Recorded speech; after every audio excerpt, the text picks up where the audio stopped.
नमस्कार, अनादि टीवी में आप सभी का स्वागत है। मैं हूं आपके साथ कपिल मिश्रा और सभी देशवासियों को 78वें स्वतंत्रता दिवस की बहुत बहुत बधाई और शुभकामनाएं। सीधा चलेंगे दिल्ली, जहां पर पीएम मोदी लाल किले पर पहुंचे हैं। आपको बता दें, पीएम मोदी 11वीं बार लाल किले पर फहराएंगे तिरंगा। 1037 जवानों को वीरता और सेवा के लिए मिलेंगे पदक। 6000 स्पेशल गेस्ट में किसान, युवा और महिलाएं शामिल हैं। रक्षा मंत्री श्री राजनाथ सिंह द्वारा रक्षा राज्य मंत्री श्री संजय सेठ भी यहां पर उपस्थित,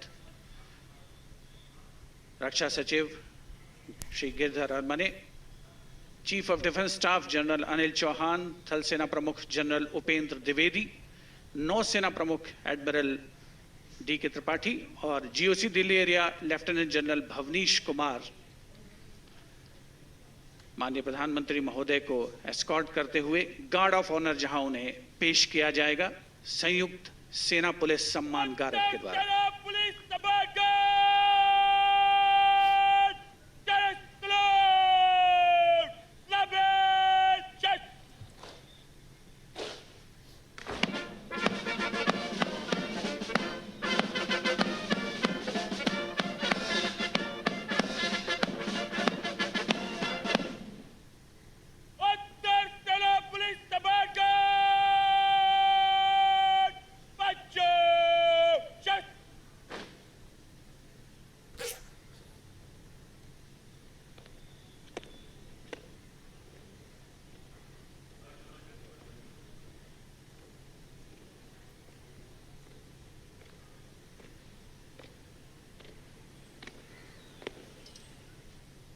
उत्तर सेना पुलिस समानकर आपके निरीक्षण के लिए तैयार है श्रीमान।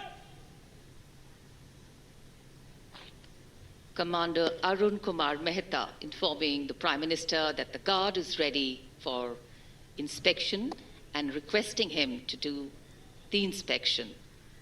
And once the inspection starts, the band positioned there will strike up a slow march. प्रधानमंत्री को सलामी गारद देने वाले दस्ते में थल सेना, नौसेना और वायुसेना और दिल्ली पुलिस के एक एक अधिकारी और 24 जवान शामिल हैं।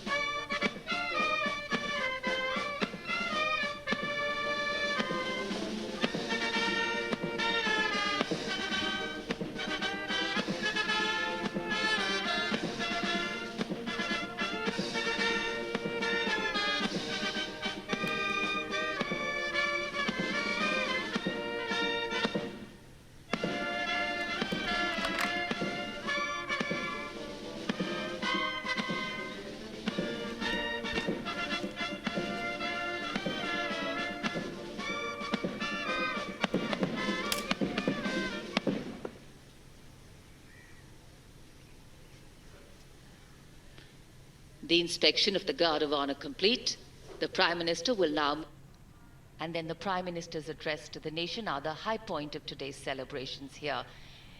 Knowing that the people of a democracy are its driving force, its engines of renewal and revival, the Prime Minister will share with the nation the progress made and outline the programs in the making, the foregrounding of inclusion, equity and growth in all development initiatives. सम्मान गारद का निरीक्षण करने के बाद अब प्रधानमंत्री लाल किले की प्राचीर की ओर अग्रसर, विशाल और भव्य लाहौरी गेट से गुजरते हुए प्रवेश के लिए इसमें एक काठ का पुल है। लाहौरी गेट 41 फीट ऊंचा और 24 फीट चौड़ा, ऊंचा मेहराबदार दरवाज़ा, दरवाजे की 3 मंजिलें और यहाँ से प्रवेश करने के बाद प्राचीर पर पहुँचने के लिए सीढ़ियाँ हैं और अब तो यहाँ विशिष्ट व्यक्तियों के लिए लिफ्ट भी है। शाहजहां ने जब लाल किला बनवाया था तब यहाँ ये प्राचीर नहीं थी, इसे बाद में औरंगजेब ने बनवाया। इसी दरवाजे के ऊपर प्राचीर पर पहली बार सन 1947 में भारत का राष्ट्रीय ध्वज, हमारा प्यारा तिरंगा फहराया गया था 16 अगस्त 1947 को।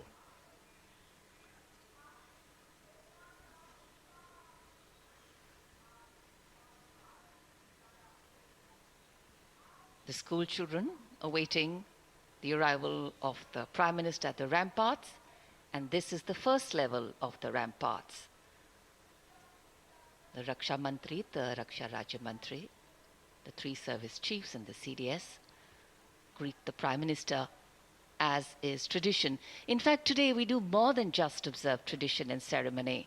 We momentarily pause and reflect on the true meaning of words that keep punctuating our conversations on every 15th of August, freedom and independence.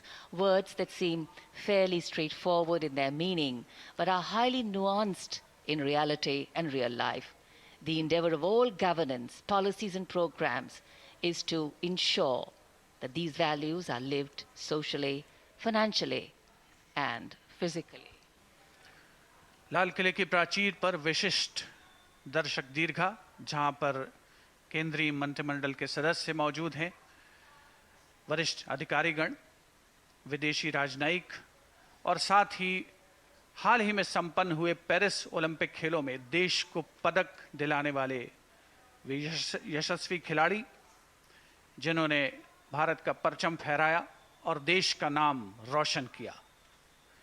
78वें स्वाधीनता दिवस का ये पावन अवसर है। मौसम करवट ले रहा है, थोड़ी बहुत बूंदाबांदी हो रही है, लेकिन देशवासियों का जो संकल्प है, देश के प्रति त्याग और बलिदान, समर्पण की जो भावना है, वो न कभी कम हुई है, न कम होगी। माई भारत का लोगो तिरंगे में समाहित होकर के बहुत ही नयनाभिराम दृश्य प्रस्तुत कर रहा है। आज के इस स्वाधीनता दिवस समारोह को विशेष कलेवर प्रदान कर रहे हैं देश के कोने कोने से पहुंचे हजारों की संख्या में वे प्रतिभागी, जिन्होंने भारत सरकार की कल्याणकारी योजनाओं का लाभ उठाया है और देश को आगे बढ़ाने में महत्वपूर्ण भूमिका निभा रहे हैं। मौसम लगातार करवट बदलता हुआ आंख मिचौली सी चल रही है। बारिश कभी थम जाती है, फिर होने लगती है, और ऐसा तो हम सब मानते हैं कि शुभ अवसर पर बारिश अगर हो तो उसे और भी शुभ माना जाता है। भारत की भूमि ने सदैव वसुदैव कुटुंबकम का संदेश दिया है। लाल किले के सामने का पूरा इलाका सर्वधर्म समभाव की शानदार तस्वीर पेश करता है। ठीक सामने बाईं ओर श्री दिगंबर जैन लाल मंदिर जी है। इसी में पक्षियों का एक चिकित्सालय भी है। इसके आगे प्राचीन गौरी शंकर मंदिर। हम सब जानते हैं कि सावन के महीने में श्रद्धालु यहां विशेष तौर पर उमड़ते हैं।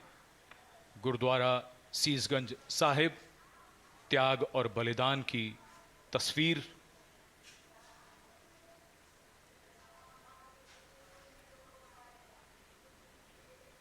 वहीं नजदीक दरीबा के पास बैप्टिस्ट चर्च भी है, जो इमारतों की वजह से कैमरे की नजरों से दूर है।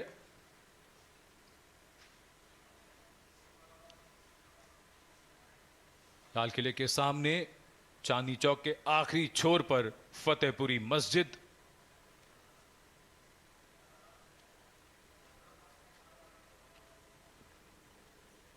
पूरा इलाका शानदार तस्वीर पेश करता हुआ हमारे सर्वधर्म समभाव की, स्वामी दयानंद सरस्वती का संदेश देता यह आर्य समाज मंदिर। और लाल किले के बाईं ओर भोजला पहाड़ी पर बनी जामा मस्जिद। सारे जहां से अच्छा हिंदुस्तान हमारा। Absolutely. And national celebrations have this beautiful way of foregrounding really what we all have in common and eclipsing that which makes us different. And what better celebration than today's to unite the largest democracy in the world. तो आप देख सकते हैं तस्वीरें लाल किला की प्राचीर से हैं, जहां पर देश के प्रधानमंत्री नरेंद्र मोदी पहुंचे हुए हैं। 78वें स्वतंत्रता दिवस पर तिरंगा का जो है यहां पर फहराएंगे, तिरंगा फहराएंगे, झंडा वंदन करते हुए नजर आएंगे। और आपको बता दें पीएम मोदी यह 11वीं बार जो है लाल किले की प्राचीर पर पहुंचे हैं और यहां से विकसित भारत 2047 के संकल्प का आगाज करेंगे। आपको बता दें इस मौके पर मोदी कैबिनेट के समस्त मंत्रिमंडल जो है लाल किले की प्राचीर पर एक विशिष्ट दीर्घा में बैठे हुए हैं। तस्वीरें आप देख सकते हैं। केंद्रीय गृह मंत्री, रक्षा मंत्री राजनाथ सिंह समेत जो है तमाम दिग्गज मंत्री यहां पर मौजूद हैं। लोकसभा स्पीकर ओम बिरला भी मौजूद हैं। तो आज जो देख सकते हैं तमाम मंत्रिमंडल के साथ साथ जो है देश के कोने कोने से पहुंचे लोग जो है स्वतंत्रता दिवस का पर्व दिल्ली के लाल किले में पहुंचकर मना रहे हैं। और ये 11वीं दफा है जब पीएम मोदी लगातार जो है लाल किले की प्राचीर से झंडा वंदन करते हुए नजर आ रहे हैं। और आप देख सकते हैं विपक्षी नेता राहुल गांधी भी इस दौरान वहां पर मौजूद हैं। तो ये पीएम मोदी जो है लाल किले की प्राचीर पर पहुंच चुके हैं, आप देख सकते हैं। और ये ध्वजारोहण की तस्वीरें आपको दिखा रहे हैं। लाल किले की प्राचीर से पीएम नरेंद्र मोदी 11वीं बार लाल किले की प्राचीर से ध्वजारोहण करते हुए, तो आप ये तस्वीरें देख सकते हैं। देखिए लाइव तस्वीर, ये झंडा वंदन हो चुका है। पीएम मोदी ने ध्वजारोहण किया है, सलामी ले रहे हैं पीएम मोदी।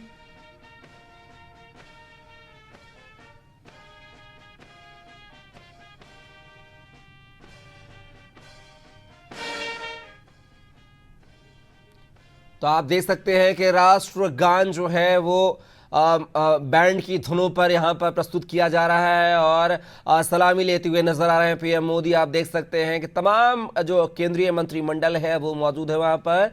और लाल किले की प्राचीर से एक बार पुनः 78वें स्वतंत्रता दिवस को लेकर देश के प्रधानमंत्री नरेंद्र मोदी ने ध्वजारोहण किया है, झंडा वंदन किया है। और तस्वीरें देख सकते हैं, ये लाल किले की प्राचीर से तस्वीरें हैं। अद्भुत तस्वीरें, अनोखी तस्वीरें। हर साल कुछ न कुछ नया देखने को मिलता है। तो आप देख सकते हैं लाल किले की प्राचीर से प्रधानमंत्री नरेंद्र मोदी ने ध्वजारोहण किया है और 11वीं बार ध्वजारोहण किया और सलामी लेते हुए नजर आ रहे हैं पीएम नरेंद्र मोदी। ये तमाम देश की सेना की जो टुकड़ियां हैं वो यहां पर देख सकते हैं सलामी की जो प्रक्रिया होती है उसको यहां पर पूर्ण करते हुए नजर आ रहे हैं। तो ये जश्न आजादी का पर्व आप देख रहे हैं 2024 का लाल किले की प्राचीर से, जहां पर लगातार 11वीं बार प्रधानमंत्री नरेंद्र मोदी ने यहां पर ध्वजारोहण किया है। और इसी लाल किले की प्राचीर से 16 अगस्त 1947 को पहली बार इस लाल किले पर तिरंगा झंडा फहराया गया था। देश की आजादी 15 अगस्त को मिली थी। ये देख सकते हैं हेलीकॉप्टर से पुष्प वर्षा की जा रही है। फॉर्मेशन में जहां पर विंग कमांडर अंबर अग्रवाल और विंग कमांडर राहुल नैनवाल पुष्प वर्षा कर रहे हैं उपस्थित जन समूह पर। मन में फूल खिल रहे हैं और आकाश से भी पुष्प वर्षा हो रही है और भारत मना रहा है अपना स्वाधीनता दिवस। उत्सुकता बढ़ती हुई उस अवसर के लिए जिसकी प्रतीक्षा वर्ष भर रहती है। As freedom reigns supreme, well, so does the rain and so do the flowers. तो आप देख सकते हैं ये 78वें स्वतंत्रता दिवस की तस्वीरें हैं। देश का जो हृदय कहा जाता है, देश की जो जहां से शुरुआत होती है, लाल किले का नाम जो है देश के साथ साथ दुनिया में प्रचलित है। और उसे लाल किले की प्राचीर से जो है 11वीं बार प्रधानमंत्री नरेंद्र मोदी ने यहां पर ध्वजारोहण किया है। अद्भुत तस्वीरें, अतुलनीय तस्वीरें आप देख रहे हैं। एनसीसी कैडेट्स हो या फिर सेना की तमाम टुकड़ियां आज लाल किले पर एकत्रित होकर कहीं ना कहीं शक्ति प्रदर्शन के तौर पर, उपलब्धियों के तौर पर इस पर्व को मनाया जाता है। और आप ये तस्वीरें देख सकते हैं लाल किले की प्राचीर से, आपको ये सीधे तस्वीरें दिखा रहे हैं जहां पर देश के प्रधानमंत्री नरेंद्र मोदी पहुंचे हुए हैं। तमाम उनका जो मंत्रिमंडल है, मोदी कैबिनेट है, वो मौजूद है वहां पर। और देख सकते हैं ये एनसीसी कैडेट के साथ साथ बैंड की धुनों पर जो जवान हैं वीरता की गाथा को बयां करते हुए नजर आ रहे हैं, देश के सारे पराक्रम को दिखाते हुए नजर आ रहे हैं। 1947 से अब तक देश ने क्या क्या नए उत्थान किए हैं, नए प्रवर्तन किए हैं, उन सभी की गाथा ये बयां करता स्वतंत्रता दिवस। भारत माता की। मेरे प्यारे देशवासियों, मेरे परिवारजन,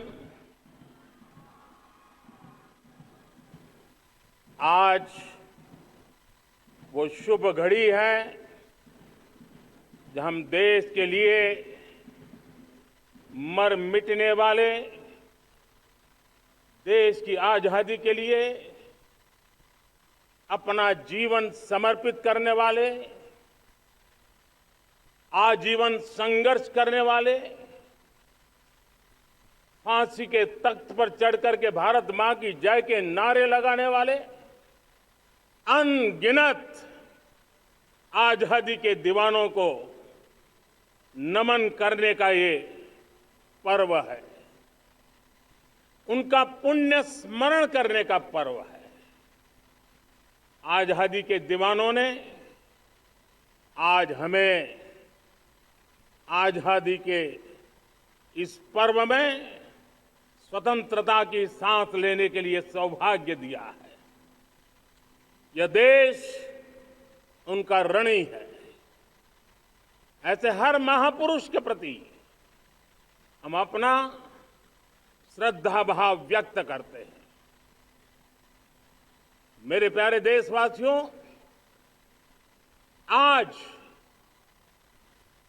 जो महानुभाव राष्ट्र रक्षा के लिए और राष्ट्र निर्माण के लिए पूरी लगन से, पूरी प्रतिबद्धता के साथ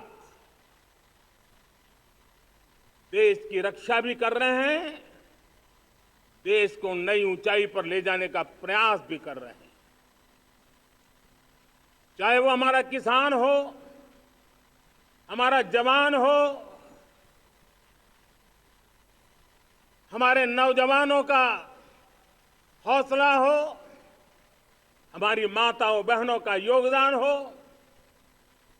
दलित हो, पीड़ित हो, शोषित हो, वंचित हो, अभावों के बीच भी स्वतंत्रता के प्रति उसकी निष्ठा, लोकतंत्र के प्रति उसकी श्रद्धा, ये पूरे विश्व के लिए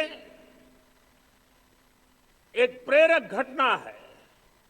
मैं आज ऐसे सभी को आदरपूर्वक नमन करता हूं। प्यारे देशवासियों, इस वर्ष और पिछले कुछ वर्षों से प्राकृतिक आपदा के कारण हम सबकी चिंता बढ़ती चली जा रही है। प्राकृतिक आपदा में अनेक लोगों ने अपने परिवारजन खोए हैं, संपत्ति खोई है, राष्ट्र ने भी पारावार नुकसान भोगा है। मैं आज उन सब के प्रति अपनी संवेदना व्यक्त करता हूं और मैं उन्हें विश्वास दिलाता हूं कि यह देश इस संकट की घड़ी में उन सब के साथ खड़ा है। मेरे प्यारे देशवासियों, हम जरा आजादी के पहले के वो दिन याद करें। सैकड़ों साल की गुलामी, हर कालखंड संघर्ष का रहा। युवा हो, बुजुर्ग हो, किसान हो, महिला हो, आदिवासी हो, उन्होंने गुलामी के खिलाफ जंग लड़ते रहे, अविरत जंग लड़ते रहे। इतिहास गवाह है कि 1857 के स्वातंत्र संग्राम जिसको हम याद करते हैं, उसके पूर्व भी हमारे देश के कई आदिवासी क्षेत्र थे जहां आजादी का जंग लड़ा जाता था। साथियों, गुलामी का इतना लंबा कालखंड,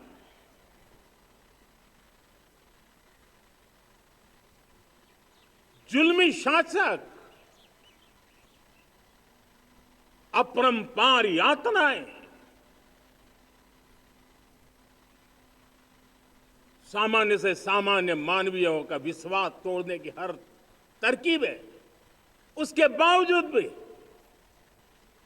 उस समय की जनसंख्या के हिसाब से करीब 40 करोड़ देशवासी आजादी के पूर्व 40 करोड़ देशवासियों ने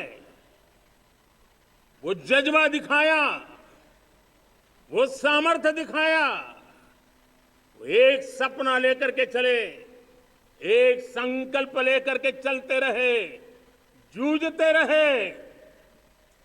एक ही स्वर था, वंदे मातरम। एक ही सपना था, भारत की आजादी का। 40 करोड़ देशवासियों ने, और हमें गर्व है कि हमारी रगों में उन्हीं का खून है, वो हमारे पूर्वज थे। सिर्फ 40 करोड़ लोगों ने दुनिया की महासत्ता को उखाड़ करके फेंक दिया था, गुलामी की जंजीरों को तोड़ दिया था। अगर हमारे पूर्वज, जिनका खून हमारी रगों में है, आज हम तो 140 करोड़ है। अगर 40 करोड़ गुलामी की बेड़ियों को तोड़ सकते हैं, अगर 40 करोड़ आजादी के सपने को पूर्ण कर सकते हैं, आजादी लेकर के रह सकते हैं, तो 140 करोड़ देश के मेरे नागरिक, 140 करोड़ मेरे परिवारजन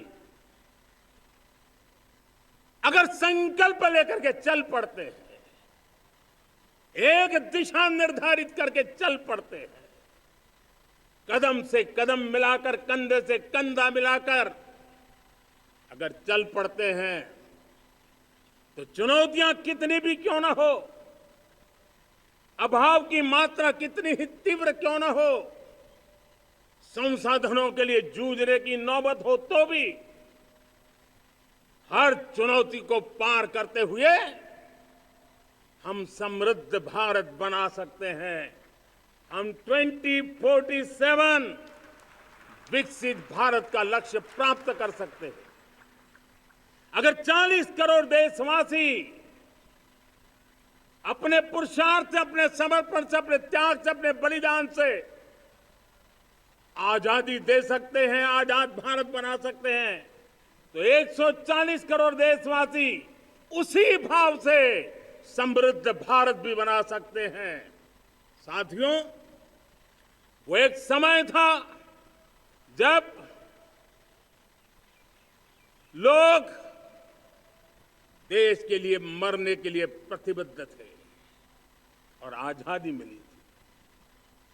आज ये समय है देश के लिए जीने की प्रतिबद्धता का।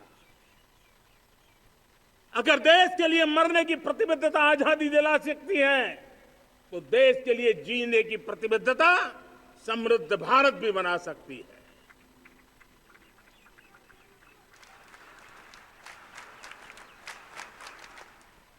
साथियों, विकसित भारत 2047 इस तरफ भाषण के शब्द नहीं है, इसके पीछे कठोर परिश्रम चल रहा है। देश के कोटि कोटि जनों के सुझाव लिए जा रहे हैं और हमने देशवासियों से सुझाव मांगे और मुझे प्रसन्नता है कि मेरे देश के करोड़ों नागरिकों ने विकसित भारत 2047 के लिए अनगिनत सुझाव दिए हैं। हर देशवासी का सपना उसमें प्रतिबिंबित हो रहा है, हर देशवासी का संकल्प उसमें झलकता है।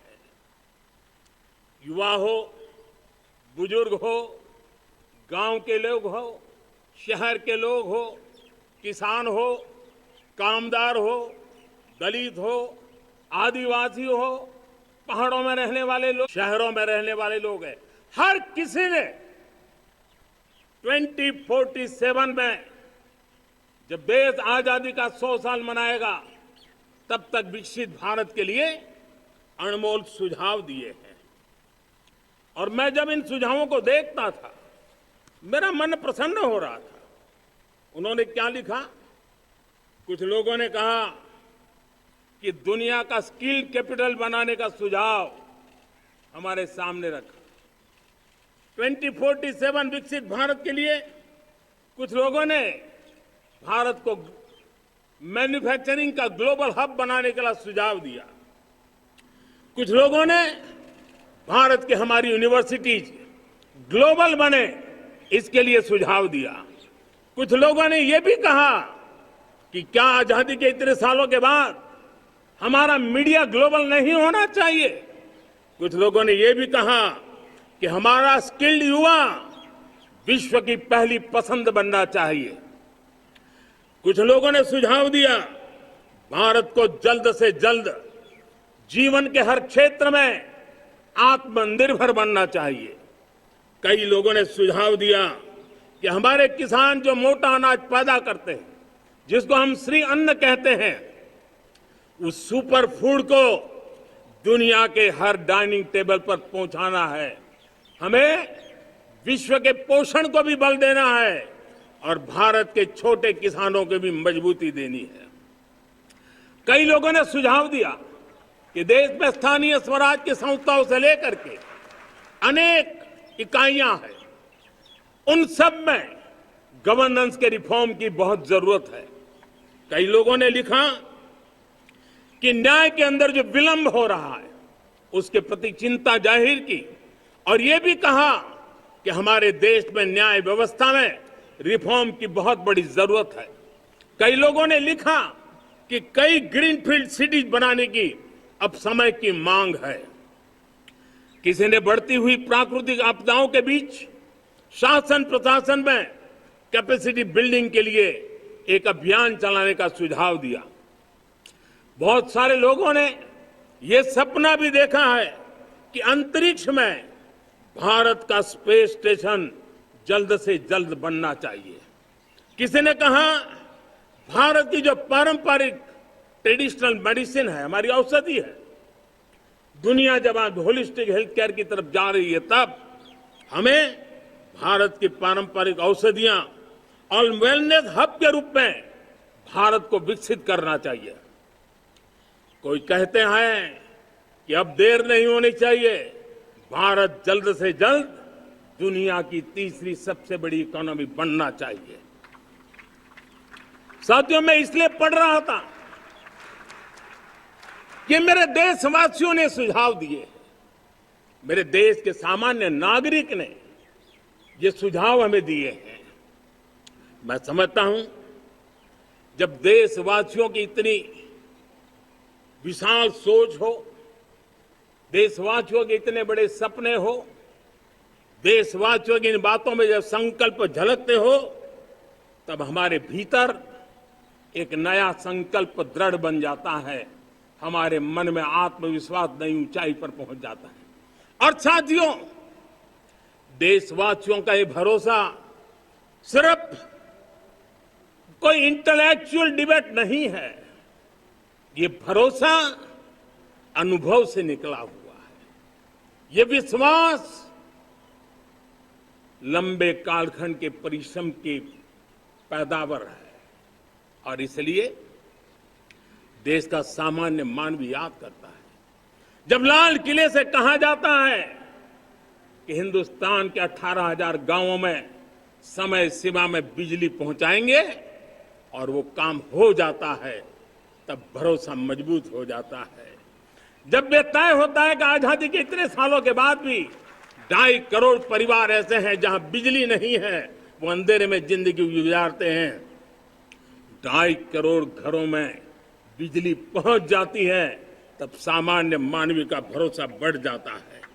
जब लाल किले से स्वच्छ भारत की बात कही जाए तब इस देश के अग्रिम हरोर पंक्ति में बैठे हुए लोग हो, गांव के लोग हो, गरीब बस्ती में रहने वाले लोग हो, छोटे छोटे बच्चे हो, हर परिवार के अंदर स्वच्छता का वातावरण बन जाए, स्वच्छता की चर्चा हो, स्वच्छता के संदर्भ में एक दूसरे को रोक टोकने का निरंतर प्रयास चलता रहे। मैं समझता हूं कि ये भारत के अंदर आई हुई नई चेतना का प्रतिबिंब है। जब देश के सामने लाल किले से कहा जाए कि आज हमारे परिवारों में 3 करोड़ परिवार ऐसे हैं जिनके घर में नल से जल मिलता है, आवश्यक है हमारे इन परिवारों को पीने का शुद्ध पानी पहुंचे। जल जीवन मिशन के तहत इतने कम समय में नए 12 करोड़ परिवारों को जल जीवन मिशन के तहत नल से जल पहुंच रहा है। आज 15 करोड़ परिवार इसके लाभार्थी बन चुके हैं। हमारे कौन लोग वंचित थे इन व्यवस्थाओं से? कौन पीछे रह गए थे? समाज के अग्रिम पंक्ति के लोग इसके लिए अभाव में नहीं जीते थे।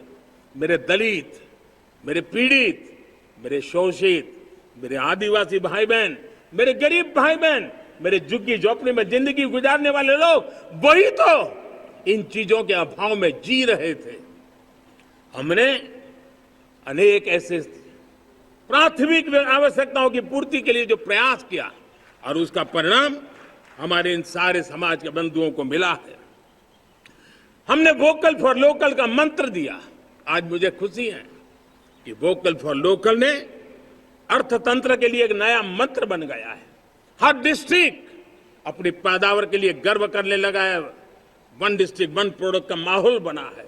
अब 1 डिस्ट्रिक्ट 1 प्रोडक्ट को 1 डिस्ट्रिक्ट का 1 प्रोडक्ट एक्सपोर्ट कैसे हो, उस दिशा में हर जिले सोचने लगे हैं। रिन्यूएबल एनर्जी का संकल्प लिया था।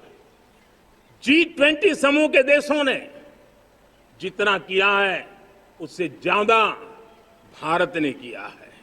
और भारत ने ऊर्जा के क्षेत्र में आत्मनिर्भर बनने के लिए, ग्लोबल वार्मिंग की चिंताओं से मुक्ति पाने के लिए हमने काम किया है। साथियों, देश गर्व करता है आज जब फिनटेक की सफलता को लेकर पूरा विश्व भारत से कुछ सीखना समझना चाहता है, तब हमारा गर्व और बढ़ जाता है। साथियों, हम कैसे भूल सकते हैं कोरोना के वो संकट काल। विश्व में सबसे तेज गति से करोड़ों लोगों को वैक्सीनेशन का काम हमारे इसी देशों में हुआ। यही देश हैं जो कभी आतताई आतंकवादी हमें आकर के मार के चले जाते थे। जब देश की सेना सर्जिकल स्ट्राइक करती है, जब देश की सेना एयर स्ट्राइक करती है, तो देश के नौजवानों का सीना ऊंचा हो जाता है, तन जाता है, गर्व से भर जाता है। और यही बातें हैं जो आज 140 करोड़ देशवासियों का मन गर्व से भरा हुआ है, आत्मविश्वास से भरा हुआ है। साथियों, इन सारी बातों के लिए एक सुविचारित प्रयास हुआ है। रिफॉर्म की परंपरा को सामर्थ्य दिया गया है। नक्कर तरीकों के, नक्कर लक्ष्य को लेकर के, और जब राजनीतिक नेतृत्व की संकल्प शक्ति हो, दृढ़ विश्वास हो, जब सरकारी मशीनरी उसको लागू करने के लिए समर्पण भाव से जुट जाती है, और जब देश के हर नागरिक उस सपने को पूरा करने के लिए, जन भागीदारी करने के लिए, जन आंदोलन बनाने के लिए आगे आता है, तब हमें निश्चित परिणाम मिलता ही रहता है। मेरे प्यारे देशवासियों, हम ये न भूलें कि इस देश उस परिस्थितियों से भी दशकों तक भी आजादी के बाद समय बिताया है, जब होती है, चलती है, अरे यार ये तो चलेगा, अरे हमें क्या मेहनत करने की जरूरत है, अरे मामला है अगली पीढ़ी दिखेगी, अरे हमको मौका मिला है यार, मौज कर लो, आगे वाला आगे का जाने, हमें क्या कर रहा है, हम अपना समय निकाल दें। अरे नया करने जाओगे कोई बवाल उठ जाए, पता नहीं क्यों देश में स्टेटस को का माहौल बन गया था। जो है उसी से गुजारा कर लो, यही का माहौल बन गया था। और लोग तो कहते हैं अरे भाई छोड़ो, अब कुछ होने वाला नहीं है, चलो, ऐसा ही मन मर गया था। हमें इस मानसिकता को तोड़ना था, हमें विश्वास से भरना था, और हमने उस दिशा में प्रयास किया। कई लोग तो कहते थे, अरे भाई अगली पीढ़ी के लिए काम हम अभी से क्यों करें, हम तो आज का देखें। लेकिन देश का सामान्य नागरिक ये नहीं चाहता। वो बदलाव के इंतजार में था, वो बदलाव चाहता था, उसकी ललक थी, लेकिन उसके सपनों को किसी ने तवज्जो नहीं दी, उसकी आशा आकांक्षाओं को अपेक्षाओं को तवज्जो नहीं दी गई, और उसके कारण वो मुसीबतों को झेलते हुए गुजारा करता रहा, वो रिफॉर्म्स का इंतजार करता रहा।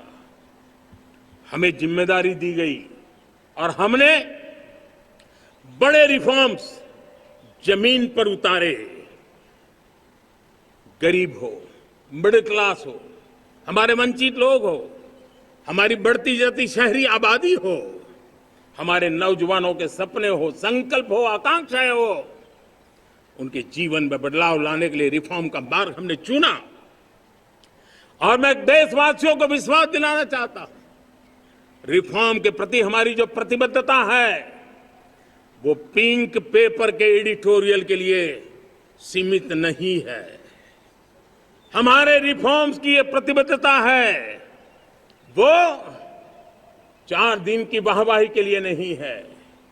हमारी रिफॉर्म्स की प्रक्रिया किसी मजबूरी में नहीं है, देश को मजबूती देने के इरादे से है। और इसलिए मैं आज कह सकता हूं, रिफॉर्म का हमारा मार्ग एक प्रकार से ग्रोथ की ब्लूप्रिंट बनी हुई है। ये हमारा रिफॉर्म, ये ग्रोथ, ये बदलाव, ये सिर्फ डिबेट क्लब के लिए, इंटेलेक्चुअल सोसाइटी के लिए, एक्सपर्ट लोगों के लिए सिर्फ चर्चा का विषय नहीं है। साथियों, हमने राजनीतिक मजबूरी के कारण नहीं किया है। हम जो कुछ भी कर रहे हैं वो राजनीति का भागा गुणा करके नहीं सोचते हैं। हमारा एक ही संकल्प होता है, नेशन फर्स्ट, नेशन फर्स्ट, राष्ट्रहित सुप्रीम। ये मेरा भारत महान बने, इसी संकल्प को लेकर के हम कदम उठाते हैं। साथियों, जब रिफॉर्म की बात आती है, एक लंबा परिवेश है। अगर मैं उसकी चर्चा में चला जाऊंगा तो शायद घंटों निकल जाएंगे, लेकिन मैं एक छोटा सा उदाहरण देना चाहता हूं। बैंकिंग क्षेत्र में जो रिफॉर्म हुआ, आप सोचिए बैंकिंग क्षेत्र का क्या हाल था। न विकास होता था, न विस्तार होता था, न विश्वास बढ़ता था। इतना ही नहीं, जिस प्रकार की कारनामे चले उसके कारण हमारे बैंक संकटों से गुजर रहे थे। हमने बैंकिंग सेक्टर को मजबूत बनाने के लिए अनेकविध रिफॉर्म्स किए, और आज उसका कारण हमारी बैंक विश्व में जो इन्हीं गुनी मजबूत बैंकें हैं, उसमें भारतीय बैंकों ने अपना स्थान बनाया है। और जब बैंक मजबूत होती है ना, तब फॉर्मल इकोनॉमी की ताकत भी बढ़ती है। जब बैंक की व्यवस्था बन जाती है, जब सामान्य खास करके मध्यम वर्ग के परिवार की जो रिक्वायरमेंट होती है, उसको पूरा करने की सबसे बड़ी ताकत बैंकिंग सेक्टर में होती है। अगर उसको होम लोन चाहिए, उसको व्हीकल का लोन चाहिए, मेरे किसान को ट्रैक्टर के लिए लोन चाहिए, मेरे नौजवानों को स्टार्टअप के लिए लोन चाहिए, मेरे नौजवानों को कभी पढ़ने के लिए, एजुकेशन के लिए लोन चाहिए, किसी को विदेश जाने के लिए लोन चाहिए, ये सारी बातें उसे संभव होती है। मुझे तो खुशी है कि मेरे पशुपालक भी, मेरे मछली पालन करने वाले भाई बहन भी आज बैंकों से लाभ ले रहे हैं। मुझे खुशी है मेरे रेहड़ी पटरी वाले लाखों भाई बहन आज बैंक से साथ जुड़ करके अपनी नई ऊंचाइयों को प्राप्त कर रहे हैं और विकास की दिशा में वो भागीदार बन रहे हैं। हमारे एमएसएमई, हमारे लघु उद्योग के लिए तो बैंक एक सबसे बड़ी सहायक होती है। उसको रोजमर्रा पैसों की जरूरत होती है अपने नित्य मर्जी पर प्रगति के लिए, और उस काम को हमारी मजबूत बैंकों के कारण संभव हुआ है। साथियों, दुर्भाग्य से हमारे देश में आजादी तो मिली, लेकिन लोगों को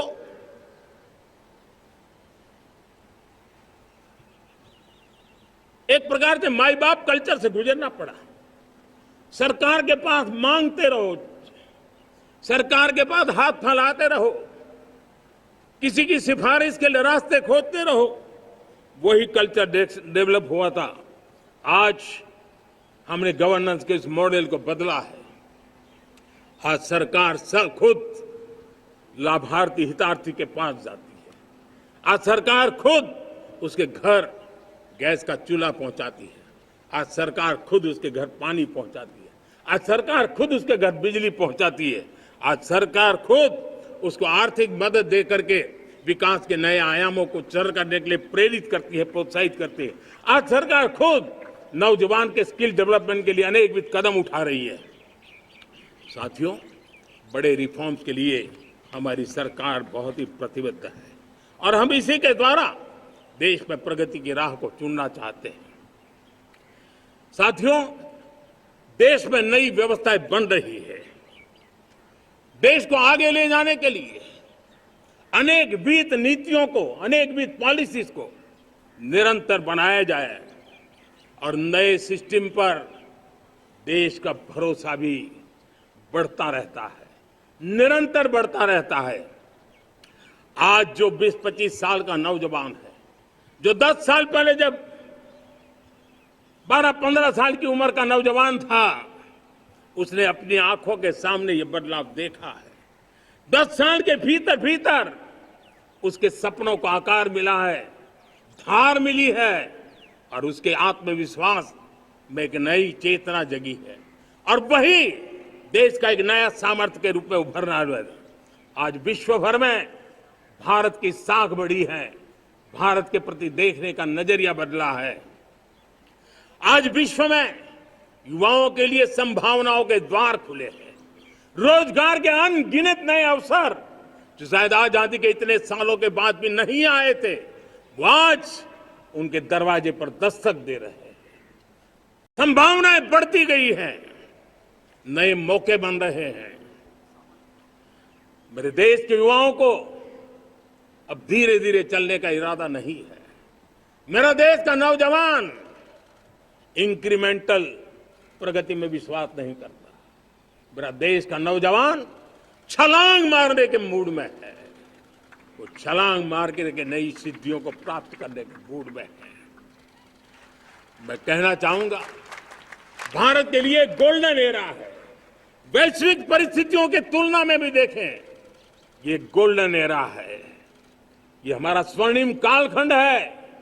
मेरे प्यारे देशवासियों, ये अवसर हमें जाने नहीं देना है।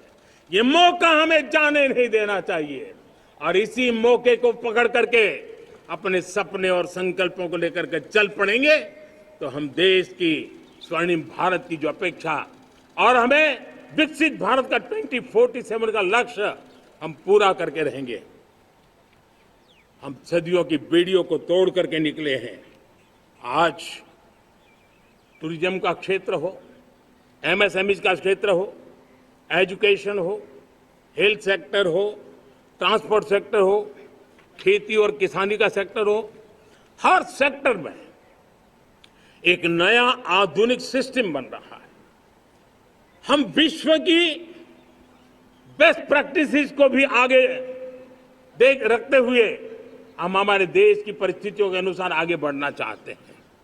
हर सेक्टर में आधुनिकता की जरूरत है, नएपन की जरूरत है, टेक्नोलॉजी को जोड़ने की जरूरत है और हर सेक्टर में हमारी नई नीतियों के कारण इन सारे क्षेत्रों में एक नया सपोर्ट मिल रहा है, नई ताकत मिल रही है। हमारे सारे अवरोध हटे, हमारी बंदी से दूर हो, हम पूरे सामर्थ्य के साथ चल पड़े, खिल उठे, सपनों को पा करके रहे, सिद्धि को हम अपने निकट देखें, हम आत्मसात करें, उस दिशा में हम चलना है। अब आप देखिए कितना बड़ा बदलाव रहा है। मैं एकदम जमीनी स्तर की बात करूं, विमेन सेल्फ हेल्प ग्रुप आज 10 साल में हमारे 10 करोड़ बहनें विमेन सेल्फ हेल्प ग्रुप में जुड़ी है। 10 करोड़ नई बहनें। हमें गर्व हो रहा है कि हमारे सामान्य परिवार की गांव की 10 करोड़ महिलाएं आर्थिक रूप से आत्मनिर्भर बन रही हैं। और जब महिला आर्थिक रूप से आत्मनिर्भर बनती हैं, तब परिवार की निर्णय प्रक्रिया की हिस्सेदार बनती हैं, एक बहुत बड़ी सामाजिक परिवर्तन की गारंटी लेकर के आती है। मुझे गर्व है इस बात पर, लेकिन साथ साथ मुझे गर्व इस बात का भी है कि हमारे सीईओ आज दुनिया भर के अंदर अपनी धाक जमा रहे हैं। भारत के हमारे सीईओ विश्व भर में अपनी धाक जमा रहे हैं। हमारे लिए खुशी की बात है कि एक तरफ मेरे सीईओ दुनिया भर में नाम कमा रहे हैं, भारत का नाम बढ़ा रहे हैं, तो दूसरी तरफ विमेन सेल्फ हेल्प ग्रुप से 1 करोड़ मेरी सामान्य परिवार की माताएं बहनें लखपति दीदी बनती है। मेरे लिए ये भी उतना ही गर्व की बात है। अब हमने सेल्फ हेल्प ग्रुप को 10 लाख रुपए से 20 लाख रुपए देने का निर्णय किया है। अब तक 9 लाख करोड़ रुपए बैंकों के माध्यम से हमारे इन विमेन सेल्फ हेल्प ग्रुप को मिले हैं, और जिसके मदद से वो अपने अनेकविध कामों को बढ़ावा रहे हैं। मेरे साथियों, मेरे नौजवान इस तरफ ध्यान दें। स्पेस सेक्टर एक फ्यूचर है हमारे साथ जुड़ा हुआ, एक महत्वपूर्ण पहलू है। हम उस पर भी बल दे रहे हैं। हमने स्पेस सेक्टर में बहुत रिफॉर्म किए हैं। जिन बंधनों में हमने स्पेस सेक्टर को बांध के रखा था, उसे हमने खोल दिया है। आज सैकड़ों स्टार्टअप्स स्पेस के सेक्टर में आ रहे हैं। वाइब्रेंट बनता जाता हमारा स्पेस सेक्टर भारत को एक शक्तिशाली राष्ट्र बनाने का एक महत्वपूर्ण अंग है, और हम इसको दूर की सोच के साथ मजबूती दे रहे हैं। आज private satellite, private rocket launch हो रहे हैं। ये गर्व की बात है। आज मैं कह सकता हूं, जब नीति सही होती है, नियत सही होती है और पूर्ण समर्पण से राष्ट्र का कल्याण यही मंत्र होता है, तो निश्चित परिणाम हम प्राप्त करके रहते हैं। मेरे प्यारे देशवासियों, आज देश में नए अवसर बने, तब मैं कह सकता हूं 2 चीजें और हुई जिसने विकास को एक गति दी है, विकास को एक नई छलांग दी है। और ये है, पहला है आधुनिक इंफ्रास्ट्रक्चर का निर्माण। हमने इंफ्रास्ट्रक्चर को आधुनिक बनाने की दिशा में बहुत बड़े कदम उठाए हैं। और दूसरी तरफ सामान्य मानवीय के जीवन में जो बाधाएं हैं, ईज ऑफ लिविंग का हमारा जो सपना है, उस पर भी हमने उतना ही बल दिया है। पिछले 1 दशक में अभूतपूर्व इंफ्रास्ट्रक्चर का विकास हुआ है। रेल हो, रोड हो, एयरपोर्ट हो, पोर्ट हो, ब्रॉडबैंड कनेक्टिविटी हो, गांव-गांव नए स्कूल बनाने की बात हो, जंगलों में स्कूल बनाने की बात हो, दूर सुदूर इलाकों में अस्पताल बनाने की बात हो, आरोग्य मंदिर बनाने की बात हो, मेडिकल कॉलेजों का काम हो, आयुष्मान आरोग्य मंदिरों का निर्माण चलता हो, 60,000 से ज्यादा अमृत सरोवर बने हो, 2 लाख पंचायतों तक ऑप्टिकल फाइबर नेटवर्क पहुंचा हो, नहरों का एक बहुत बड़ा जाल बिछाया जा रहा हो, 4 करोड़ पक्के घर बनना, गरीबों को एक नया आश्रय मिलना, 3 करोड़ नए घर बनाने के संकल्प के साथ आगे बढ़ने की हमारी कोशिश हो। हमारा पूर्वी भारत, नॉर्थ ईस्ट, उसका इलाका आज इंफ्रास्ट्रक्चर के लिए जाने जाना लगा है। और हमने ये जो कायाकल्प किया है, उसका सबसे बड़ा लाभ समाज के उन वर्गों तक हम पहुंचे हैं जो ग्रामीण सड़कें वहां बनी है जिनकी तरफ कोई देखता नहीं था, जिस इलाकों को नहीं देखता था, जिन गांवों को नहीं देखता था। दलित हो, पीड़ित हो, शोषित हो, वंचित हो, पिछड़े हो, आदिवासी हो, जंगल में रहने वाले हो, दूर सुदूर पहाड़ों में रहने वाले हो, सीमावर्ती स्थान पर रहने वाले हो, हमने उनकी आवश्यकता की पूर्ति की है। हमारे मछुआरे भाई बहनों की आवश्यकताओं को पूरा करना, हमारे पशुपालकों के जीवन को बदलना, एक प्रकार से सर्वांगीण विकास का प्रयास हमारी नीतियों में रहा, हमारी नीयत में रहा है हमारे रिफॉर्म में रहा है, हमारे कार्यक्रमों में रहा है, हमारी कार्यशैली में रहा है। और उस सबसे बड़ा लाभ मेरे युवाओं को होता है। उनको नए नए अवसर मिलते हैं, नए नए क्षेत्र में कदम रखने का उसके लिए संभावनाएं बन जाती है, और वही तो सबसे ज्यादा रोजगार दे रहा है। और सबसे ज्यादा रोजगार प्राप्त करने का अवसर इन्हीं समय में उनको मिला है। हमारा जो मध्यम वर्गीय परिवार है, मध्यम वर्गीय परिवार को क्वालिटी ऑफ लाइफ, वो स्वाभाविक उसकी अपेक्षा रहती है। वो देश के लिए बहुत देता है, तो देश का भी दायित्व है कि उसकी जो क्वालिटी ऑफ लाइफ पे जो उसकी अपेक्षाएं हैं, सरकार की कठिनाइयों से मुक्ति की उसकी जो अपेक्षाएं हैं, उसको पूर्ण करने के लिए हम निरंतर प्रयास करते हैं। और मैंने तो सपना देखा है कि 2047 जब विकसित भारत का सपना होगा, तो उसकी एक इकाई ये भी होगी कि सामान्य मानव के जीवन में सरकार की दखलें कम हो, जहां सरकार की जरूरत हो वहां अभाव न हो, और जहां सरकार की बेकारण प्रभाव भी न हो, इस प्रकार की व्यवस्था पर हम प्रतिबद्ध हैं। मेरे प्यारे देशवासियों, हम छोटी छोटी जरूरतों पर भी ध्यान देते हैं, हम छोटी छोटी आवश्यकताओं पर ध्यान देते हैं, और उसको लेकर हम चलते हैं। चाहे हमारे गरीब का घर का चूल्हा जलता रहे, गरीब की मां को कभी आंसू पी करके सोना न पड़े, और इसके लिए मुफ्त इलाज की योजना हमारी चल रही है। बिजली, पानी, गैस अब सैचुरेशन के मूड पर है, और जब हम सैचुरेशन की बात करते हैं वो 100% होता है। जब सैचुरेशन होता है तो उसको जातिवाद का रंग नहीं लगता है। जब सैचुरेशन होता है तो उसमें पांथिकता का रंग नहीं लगता है। जब सैचुरेशन का मंत्र होता है तब सच्चे अर्थ में सबका साथ सबका विकास का मंत्र साकार होता है। लोगों के जीवन में सरकार की दखल कम हो, उस दिशा में हमने हजारों कंप्लायंसेस के लिए सरकार सामान्य मानवीय पर बोझ डालती थी, उन सारे कंप्लायंसेस को दूर किया। हमने देशवासियों के लिए 1,500 से ज्यादा कानूनों को खत्म कर दिया, ताकि कानूनों की जंजाल के अंदर देशवासियों को फंसना न पड़े। हमने छोटी छोटी गलतियों के कारण ऐसे कानून बने थे, उनको जेल में अंदर धकेल दिया जाए। हमने उन छोटे छोटे कारणों से जेल जाने के जो परंपराएं थी, उन सारे कानूनों को नष्ट कर दिया, और उसको कानूनों को जेल भेजने के प्रावधान को व्यवस्था से बाहर कर दिया है। आज हमने जो आजादी की विरासत के गर्व की बात हम जो करते हैं, सदियों से हमारे पास जो क्रिमिनल लॉ थे, आज हमने उसको नए क्रिमिनल लॉ, जिसको हमने न्याय संहिता के रूप में, और जिसके मूल में दंड नहीं पर नागरिक को न्याय, इस भाव को हमने प्रबल बनाया है।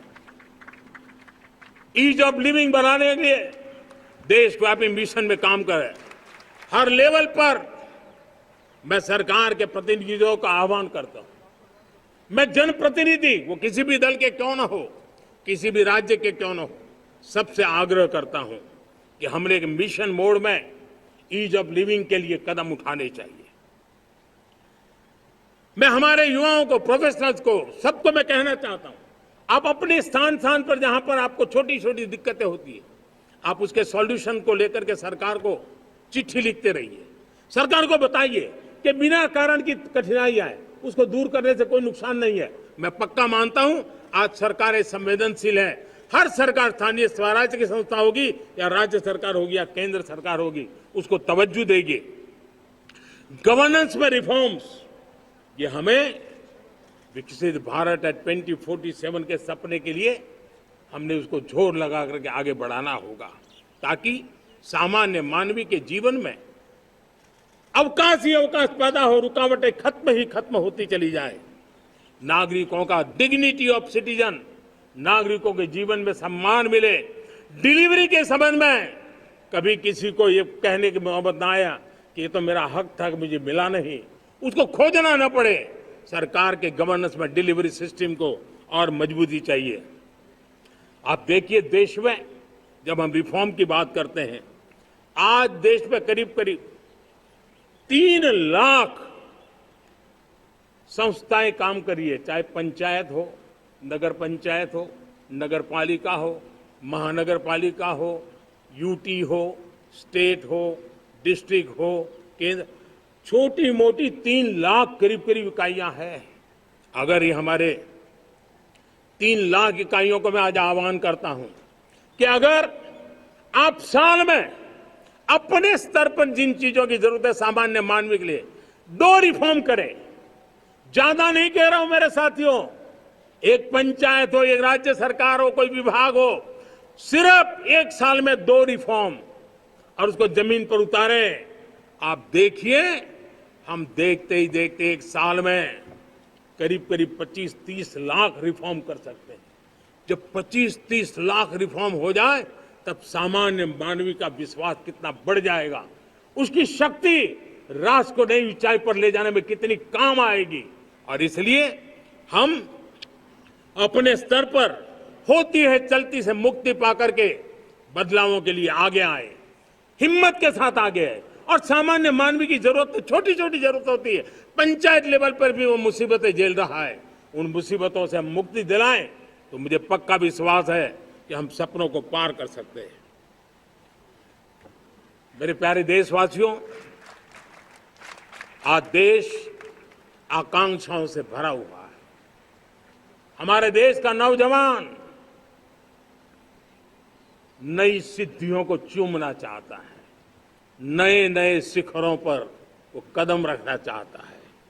और इसलिए हमारी कोशिश है हर सेक्टर में कार्य को हम गति दें, तेज गति दें। और उसके द्वारा पहले हम हर सेक्टर में नए अवसर पैदा करें। दूसरा, ये बदलती हुई व्यवस्थाओं के लिए जो सपोर्टिव इंफ्रास्ट्रक्चर चाहिए, उन इंफ्रास्ट्रक्चर पर हम बदलाव के मजबूती देने की दिशा में काम करें। और तीसरी बात है, नागरिकों की मूलभूत सुविधाओं के विषय में हम प्राथमिकता दें, उसको बल दें। इन तीनों भारत में एक एस्पिरेशनल सोसाइटी का निर्माण किया है और उसके परिणाम स्वरूप आज समाज खुद एक विश्वास से भरा हुआ है।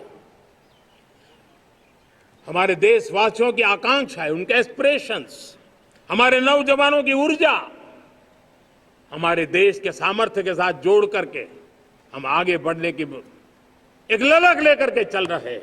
मुझे विश्वास है रोजगार और स्वरोजगार नए रिकॉर्ड के अवसर पर हम काम किया है।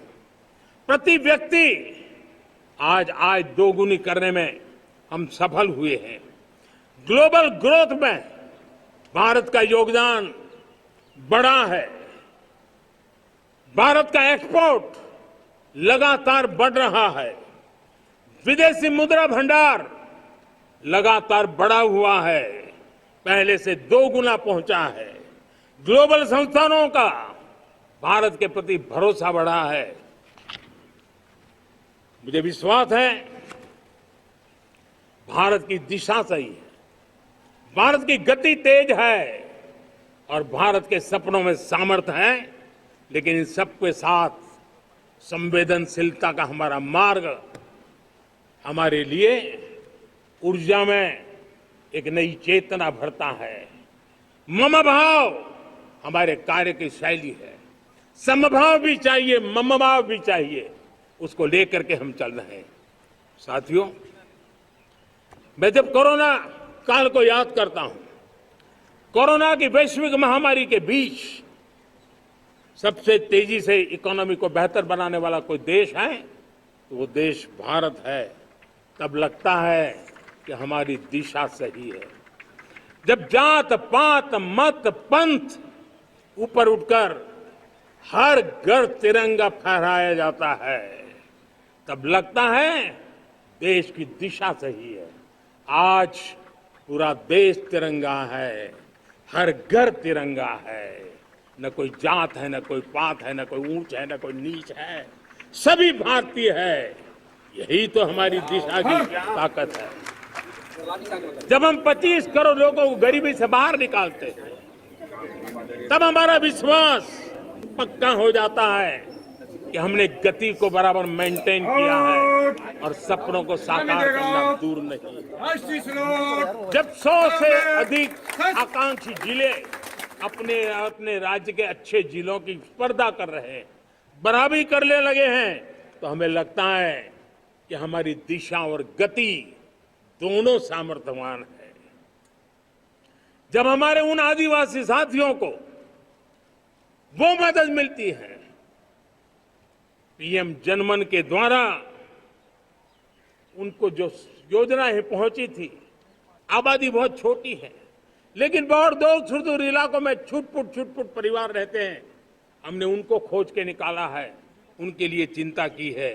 तब लगता है कि संवेदनशीलता से जब काम करते हैं तब संतोष कितना मिलता है। वर्किंग वुमेन के लिए पेड मैटरनिटी लीव 12 हफ्ते से बढ़ा करके 26 हफ्ते कर देते हैं। तब सिर्फ नारी का सम्मान ही करते इतना नहीं है, नारी के प्रति संवेदनशील भाव से निर्णय करते इतना नहीं, लेकिन उसके गोद में जो बच्चा पला है ना, उसको एक उत्तम नागरिक बनाने के लिए मां की जो जरूरत है उसमें सरकार रुकावट न बने, इस संवेदनशील भावना से उस निर्णय को हम करते हैं। जब मेरे दिव्यांग भाई बहन भारतीय साइन लैंग्वेज की बात हो या तो सुगम्य भारत का अभियान हो, उसको लगता है कि अब मेरी भी डिग्निटी है, मेरे प्रति देश के नागरिक सम्मान के भाव से देखता है। और पैरालंपिक में तो हमारे खिलाड़ी नई नई ताकत दिखाने लगे हैं। तब लगता है कि ये जो मेरा मम भाव है, हम सबका मम भाव है, उसकी ताकत नजर आती है।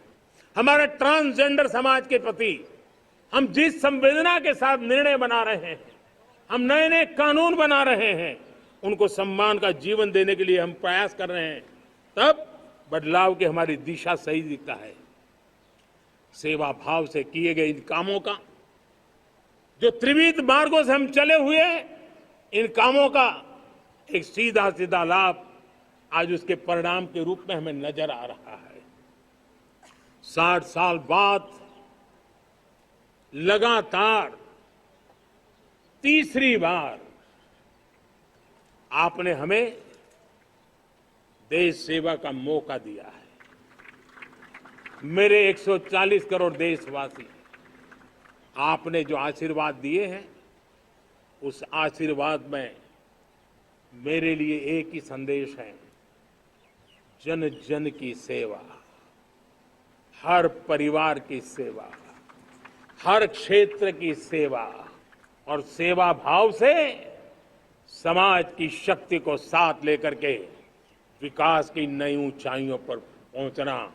2047 विकसित भारत के सपने को लेकर के चलना, उसी एक संदेश को लेकर मैं आज लाल किले की प्राचीर से हमें आशीर्वाद देने के लिए मैं कोटि कोटि देशवासियों का सर झुका करके आभार व्यक्त करता हूं।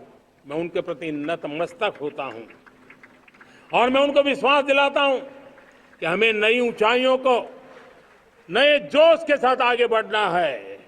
हमें सिर्फ जो हो गया है वो संतोष मान करके बैठने वाले हम लोग नहीं हैं, वो हमारे संस्कार में नहीं है। हम कुछ और करने के लिए, कुछ और आगे बढ़ने के लिए और कुछ और नई ऊंचाइयों को पार करने के लिए हम आगे बढ़ना चाहते हैं। विकास को, समृद्धि को, सपनों को साकार करने को, संकल्प को लिए जीवन खपाने को हम अपना स्वभाव बनाना चाहते हैं, देशवासियों का स्वभाव बनाना चाहते हैं। मेरे प्यारे देशवासियों, आज नई शिक्षा नीति बहुतेक मात्राओं में कई राज्यों ने उसको अच्छा इनिशिएटिव लिए हैं और उसके कारण आज एक 21वीं सदी के अनुरूप हमारी शिक्षा व्यवस्था को जो हम बल देना चाहते हैं और विकसित भारत के सपने के लिए जिस प्रकार से मानव समूह तय, विकसित भारत और विकसित देश और विकसित मध्य प्रदेश, ये हम सबकी कामना है। मेरी अपनी ओर से आप सबके प्रति भी बहुत बहुत शुभकामना, बधाई। हम सब, और जैसा कि माननीय विधि जी ने बताया, कल विभाजन की विशेषता के अवसर पर सबने विस्तार से आजादी की कीमत पाते पाते भी हमको कितनी कीमत चुकाना पड़ी, कितने भारी कष्ट के बाद ये 14 अगस्त से 15 अगस्त एक दिन का जो अंतर आया और ये एक दिन पहले का दंश जिसने देश का बंटवारा किया और हम वो आज भी महसूस कर रहे हैं। अपने इस पूरे भारतीय वैश्विक परिदृश्य में महत्व को देख करके केवल कल्पना कर सकते हैं, काश विभाजन की विषय नहीं होगी तो देश कहाँ होगा। लेकिन जो भी है हम सब कामना करें, परमात्मा करें हमारी सनातन संस्कृति के बलबूते पर, हमारी अच्छाइयों के भरोसे से हम विश्व को भारत के मूल दर्शन से परिचय कराएं, भारत की अच्छाई से परिचय कराएं, मध्यप्रदेश को अच्छे से अच्छा रखने के लिए, लगातार प्रगति करने के लिए, विकसित मध्यप्रदेश बनाने के लिए मध्यप्रदेश सरकार भी लगातार संकल्पित है। आप सबके सहयोग से भविष्य हमारा है। मेरी अपनी ओर से स्वतंत्रता दिवस की आप सबको बधाई।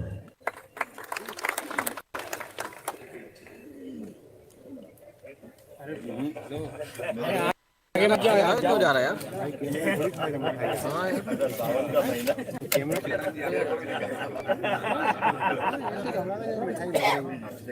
भैया हमारे देश के छोटे छोटे गरीब से गरीब माँ के बेटे को भी सपने पूरा करने का ताकत देता है। और इसलिए हमने हमारी मातृभाषा में पढ़ाई, जीवन में मातृभाषा का स्थान, परिवार में मातृभाषा का स्थान, उसकी ओर हमें बल देना होगा। मेरे प्यारे देशवासियों, जिस प्रकार से आज विश्व का बदलाव नजर आ रहा है और तब जाकर के स्किल का महत्व बहुत बढ़ गया है और हम स्किल को और नई एक ताकत देना चाहते हैं। हम इंडस्ट्री 4.0 को ध्यान में रख करके हम स्किल डेवलपमेंट चाहते हैं। हम जीवन के हर क्षेत्र में, हम एग्रीकल्चर सेक्टर में भी कैपेसिटी बिल्डिंग करके करने के लिए स्किल डेवलपमेंट चाहते हैं। हम तो हमारा सफाई का क्षेत्र हो उसमें भी एक नए स्किल डेवलपमेंट की ओर बल देना चाहते हैं। और हम स्किल इंडिया प्रोग्राम को बहुत व्यापक रूप से इस बार लेकर के आए हैं। बजट में भी इसका बहुत बड़ा, इस बजट में इंटर्नशिप को भी हमने बल दिया है ताकि हमारे नौजवानों को एक एक्सपीरियंस मिले, उनकी कैपेसिटी बिल्डिंग हो और बाजार में उनका ताकत दिखाई दे। उस प्रकार से मैं स्किल युवाओं को तैयार करना चाहता हूं।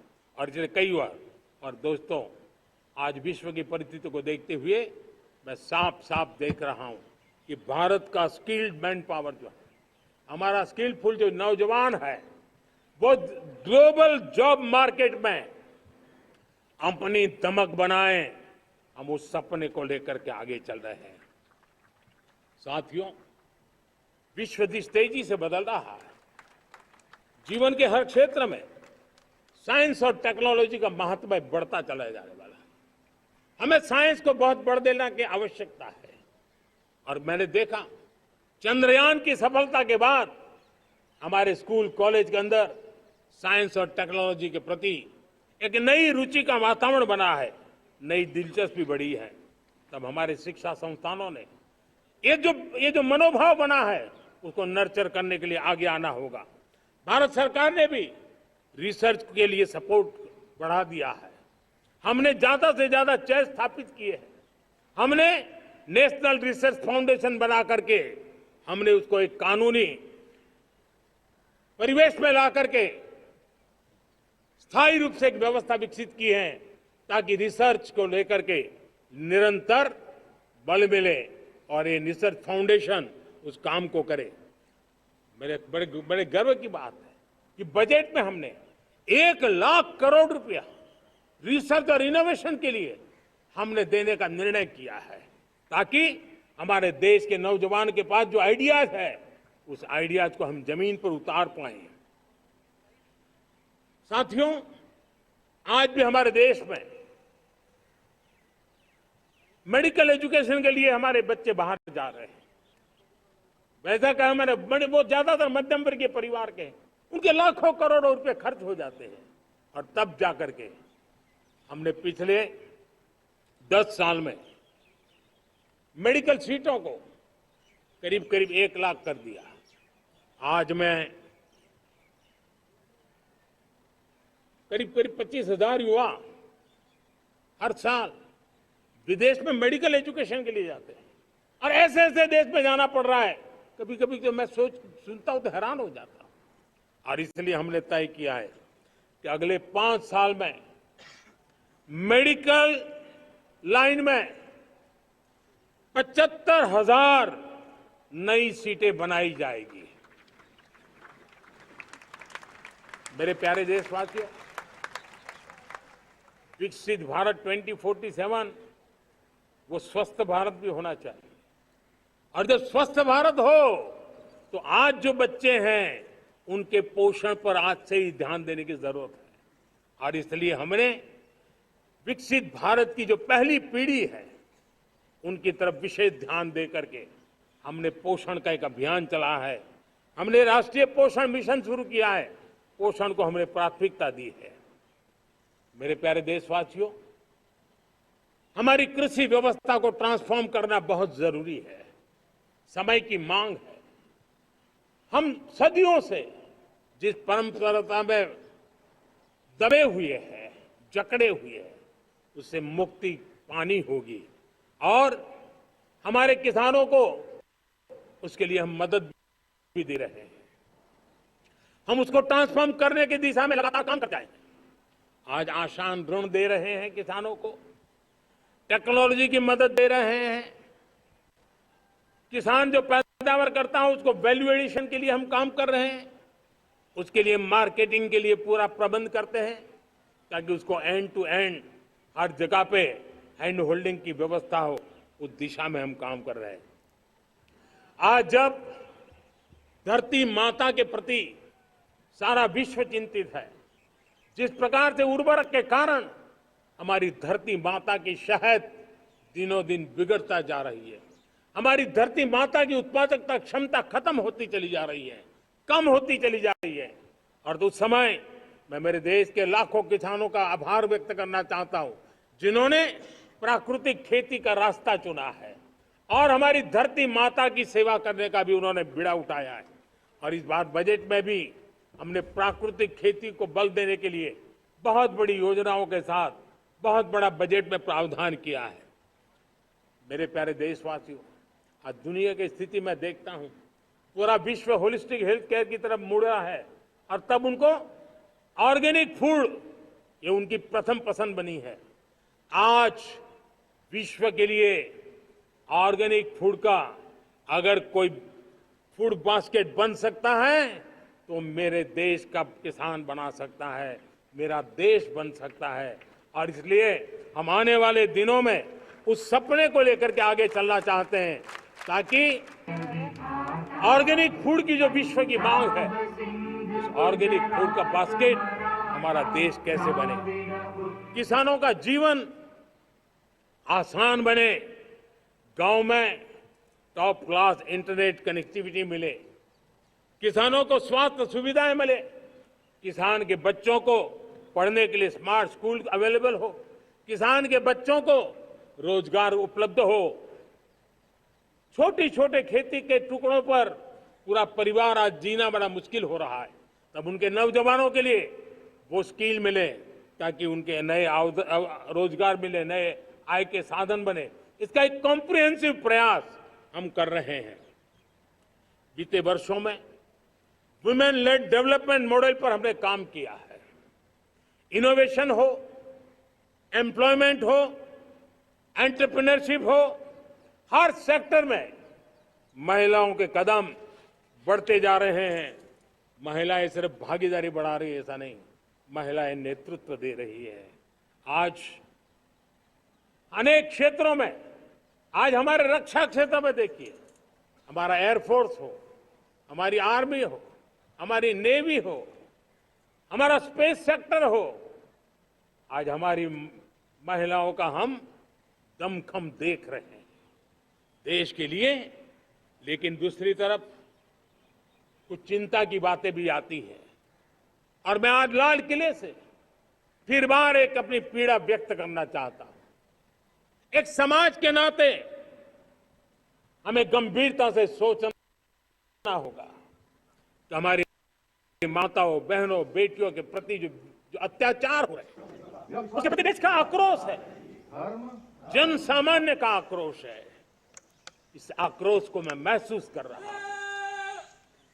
इसको देश को, समाज को, हमारी राज्य सरकारों को गंभीरता से लेना होगा। महिलाओं के विरुद्ध अपराधों की जल्द से जल्द जांच हो, राक्षसी कृत्य करने वालों को जल्द से जल्द कड़ी सजा हो, वो समाज में विश्वास पैदा करने के लिए जरूरी है। मैं ये भी बताना चाहूंगा कि जब बलात्कार की या महिलाओं पर अत्याचार की घटनाएं घटती हैं तो उसकी बहुत चर्चा होती है, बहुत प्रचार होता है, मीडिया में छाया रहता है। लेकिन जब ऐसे राक्षसी मनोवृत्ति व्यक्ति को सजा होती है तो वो खबरों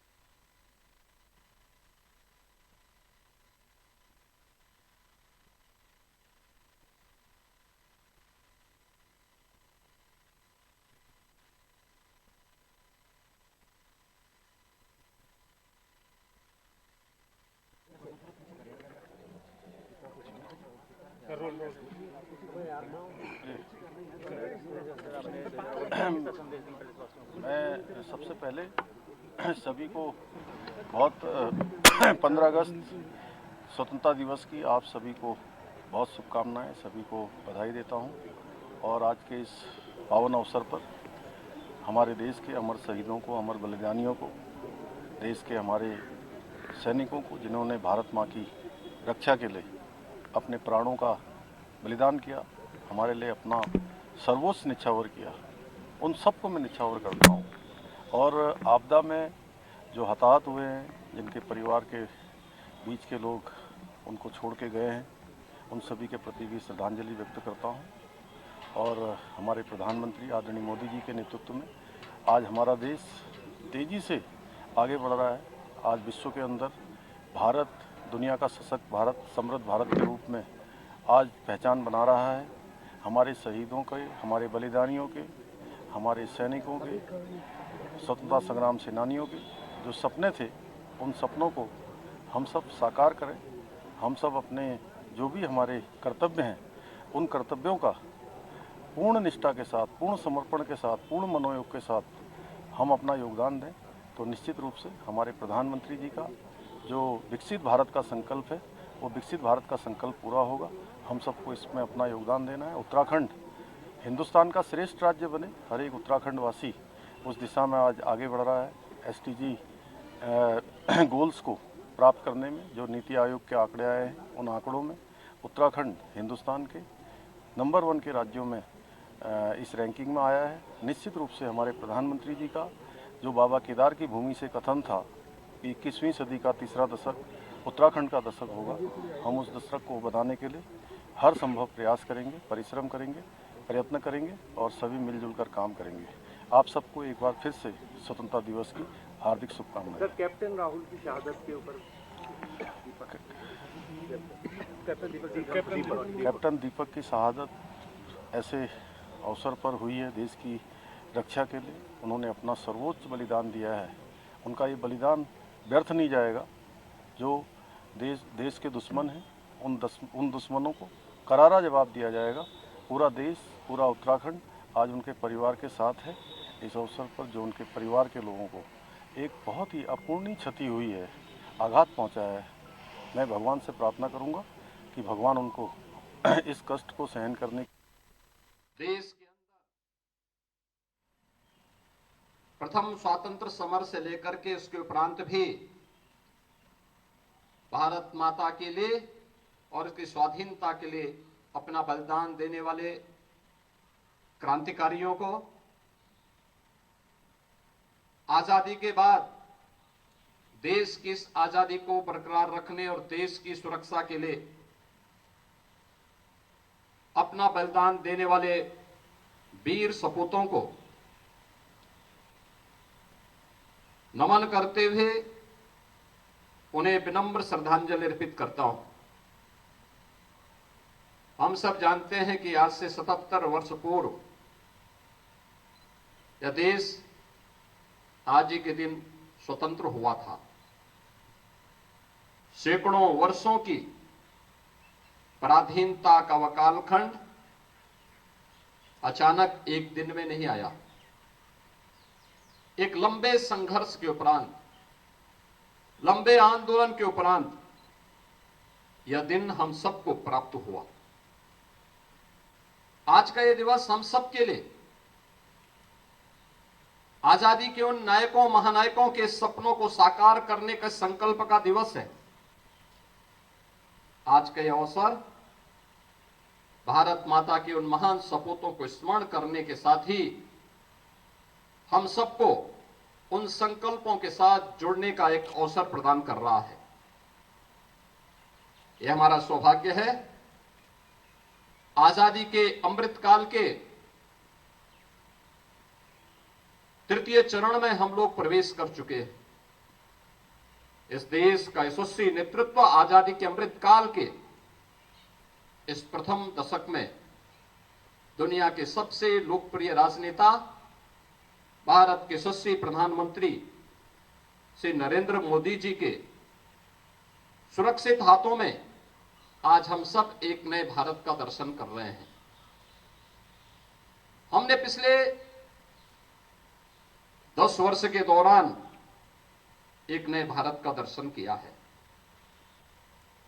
यह नया भारत एक भारत भी है तो श्रेष्ठ भारत भी है। 10 वर्ष में भारत ने अभूतपूर्व प्रगति प्रत्येक क्षेत्र में की है। देश की प्रगति के साथ हम भी सहभागी बन सके। आजादी के अमृत महोत्सव वर्ष में प्रधानमंत्री मोदी जी ने हर भारतवासी को पंचप्रण का स्मरण कराया था। यह पंचप्रण आजादी के उन्हीं संकल्पों को पूरा करने के प्रत्येक नागरिक के अपने दायित्व को जोड़ने का एक प्रण है, एक अभियान है, और उस अभियान का हिस्सा हम सब बन सके। दायित्व बनता है इसके लिए कि हमारी पुरानी आदतें उन्होंने छोड़ जो आह्वान देशवासियों का किया, उस आह्वान के साथ जुड़ते हुए राज्य सरकार ने भी लगातार प्रयास किए। ये 25 करोड़ की आबादी का राज्य पिछले 7-7.5 वर्ष के दौरान एक नई यात्रा प्रारंभ किया है। ये यात्रा समृद्धि की यात्रा है। ये यात्रा सुरक्षा की यात्रा है। ये यात्रा प्रत्येक नागरिक के चेहरे पर खुशहाली लाने की यात्रा है, और इस यात्रा के सुखद परिणाम भी अब आते हुए दिखाई दे रहे हैं। हम सब ने इस बात को देखा है कि उत्तर प्रदेश, अगर भारत ने 2014 से लेकर 2024 तक 10 वर्ष में 10वीं बड़ी अर्थव्यवस्था से आज दुनिया की 5वीं बड़ी अर्थव्यवस्था की एक यात्रा प्रारंभ की है, तो उत्तर प्रदेश ने 7 वर्ष के दौरान देश की 6ठी-7वीं अर्थव्यवस्था से आज देश की नंबर 2 अर्थव्यवस्था के रूप में अपना एक स्थान बनाया है। आज उत्तर प्रदेश देश की जीडीपी में 9.2% से अधिक का योगदान देकर के भारत के ग्रोथ इंजन बनने की दिशा में पूरी प्रतिबद्धता के साथ कार्य कर रहा है। इन 7 वर्षों में उत्तर प्रदेश ने सुरक्षा का एक मॉडल दिया। इन 7 वर्षों में उत्तर प्रदेश ने इंफ्रास्ट्रक्चर का एक मॉडल दिया। इन 7 वर्षों में उत्तर प्रदेश ने देश के सामने प्रधानमंत्री मोदी जी के संकल्पों को, देश की आजादी के नायकों के उन सपनों को साकार करते हुए आगे बढ़ने का जो संकल्प लिया, वह संकल्प आज साकार होते हुए दिखाई दे रहे हैं। और इसलिए जब हम आजादी के 78 में इस स्वाधीनता दिवस के आयोजन के साथ जुड़े हुए हैं, हम सबका दायित्व बनता है जो प्यारे पंचप्राण का देशवासियों, संकल्प आज विश्व के अंदर ग्लोबल वार्मिंग, क्लाइमेट चेंज हर क्षेत्र में चिंता और चर्चा का विषय रहता है। भारत ने उस दिशा में काफी कदम उठाए हैं। हम विश्व को आश्वस्त करते रहे हैं और शब्दों से नहीं, अपने कार्यों से, प्राप्त परिणामों से हमने विश्व को आश्वस्त भी किया है और विश्व को आश्चर्यचकित भी किया है। हम ही हैं जिन्होंने सिंगल यूज प्लास्टिक पर प्रतिबंध लगाया है। हमने रिन्यूएबल एनर्जी पर विस्तार किया है। हमने रिन्यूएबल एनर्जी को एक नई ताकत दी है।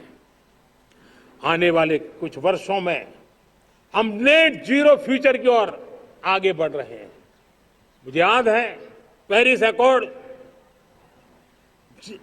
में जिन देशों ने अपने लक्ष्य निर्धारित किए थे, आज मैं लाल किले की प्राचीर से मेरे देशवासियों की ताकत दुनिया को बताना चाहता हूं।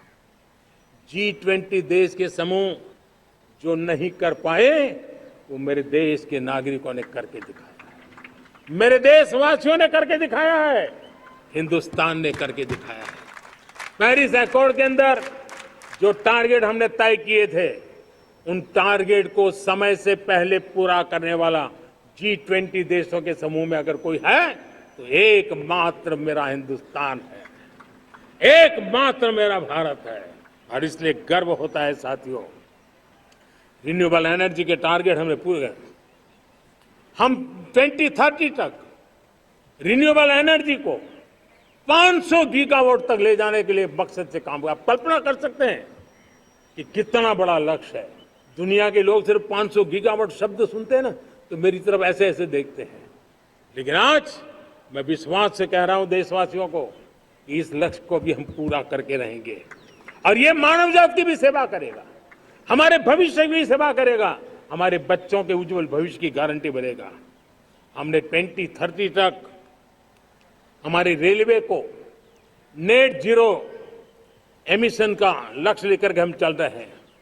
साथियों, पीएम सूर्य घर मुफ्त बिजली योजना उसको एक नई ताकत देने वाली है और ये बदलाव का फल मेरे देश के सामान्य परिवार को मिला, विशेष करके मेरे मध्यम वर्ग को मिलेगा जब उसका बिजली का बिल मुक्त हो जाएगा।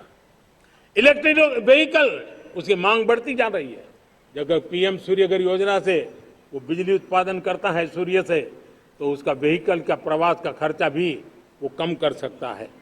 साथियों, हम ग्रीन हाइड्रोजन मिशन लेकर के एक ग्लोबल हब बनना चाहते हैं।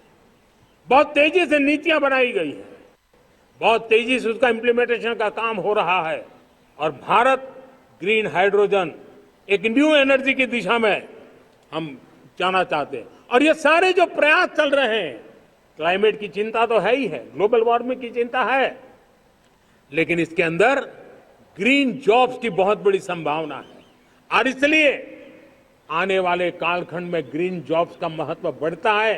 तो उसको सबसे पहले कैप्चर करने के लिए मेरे देश के नौजवानों को अवसर देने के लिए और ग्रीन जॉब्स के लिए एक बहुत बड़ा क्षेत्र को बढ़ावा दे रहे हैं। मेरे प्यारे देशवासियों, आज हमारे साथ इस तिरंगे झंडे के नीचे वो नौजवान बैठे हैं जिन्होंने ओलंपिक की दुनिया में भारत का परचम लहराया।